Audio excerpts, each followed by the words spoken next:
জামাত BNP জামাতের লোক আমাদের এখানে মারামারির কারণে ওদের লোক সংখ্যা বেশি ছিল, এইখানে এসে আশ্রয় নেয়। আর কেউ কেউ গাড়ি এখানে রাখছিল, রাখার কারণে এরা গাড়ি নিয়ে যাইতে পারেনি। পরবর্তীতে আমাদের কারো বাড়িতে আশ্রয় নেয়। 2টার দিকে জামাতের কর্মী ওনাদের বাড়ি দাওয়াত করতে যায়। এক পর্যায়ে তাদের মুখোশ খুলে দেয়, বলে বোরকা খুলবো আমরা, তোমার এই যে হিজাব খুলিব। এক পর্যায়ে হিজাব টানিয়ে দিচ্ছি। কে বলছে?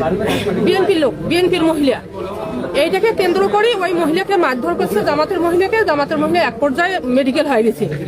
এখন এই কথাটা জানাজানির পর তারপর জামাতের কিছু ছেলেপেলে আসে, বিএনপির নেতা খেতা সব আসি একবার একেবারে খড় খোলে, আবার ওইখানে টার খোলে, বাঁশ খোলে, অন্যরকম একেবারে ঢেলাঢেলি সেই অত্যাচার শুরু করে দিছে। এত মার খাইছি আমি আর বলা চলে না।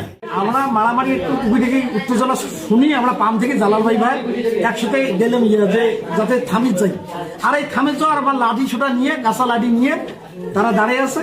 ওই মুহূর্তে লাঠি ছোটা নিয়ে জালাল ভাইকে আর আমার মারা শুরু। শুনে তাৎক্ষণিক চলে এসে দেখলাম যে হিজাব খোলা না হিজাব কার মুখে আছে একটু খোলো তো। এই ঘটনার থেকে শুরু হয়ে এখানে 2-3টা মোটরসাইকেল ভাঙচুর হলো। আবার বাড়ির ভিতরে কিছু ইট পাটকেল মারলো। বাড়ির ভিতরেও দেখলাম 2টা মোটরসাইকেল ভাঙচুর হয়েছে। এগুলা একটা সামান্য ঘটনা থেকে এই অস্থিরতা সৃষ্টি হয়েছে। আমরা অলরেডি পুলিশ সুপার মহোদয় এখানে আছেন, আমরা আসছি।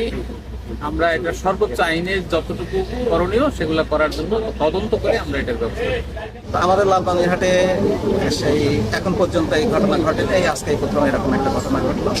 তো আমার কথা হলো যে আমরা সম্পূর্ণ শতভাগ নিরপেক্ষভাবে আমরা এই ঘটনার তদন্ত করব।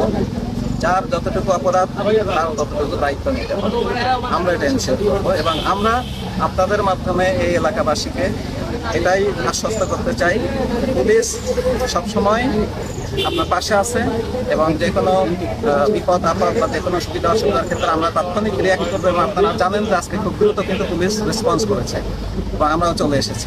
তো আমাদের একমাত্র দায়িত্ব এবং একমাত্র কাজ এখন আমাদের যে আমাদের নির্বাচনী পরিবেশটা সুন্দর রাখা।